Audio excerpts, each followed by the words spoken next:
Som rád, že sa nám znovu podarilo zorganizovať medzinárodné sympózium Plein Air Liptov, ktorého je to už 6. ročník, a že sa nám podarilo pozvať takých skvelých ľudí, ako sú tento rok.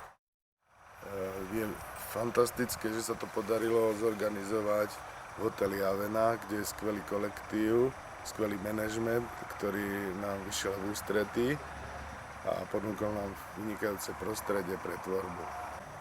Je zaujímavé, že Plein Air sa nám rozrástol viac do tej sokárskej časti a že máme vlastne viac sochárov ako maliarov, ale myslím, že to nie je na škodu, práve že to obohacuje celú akciu.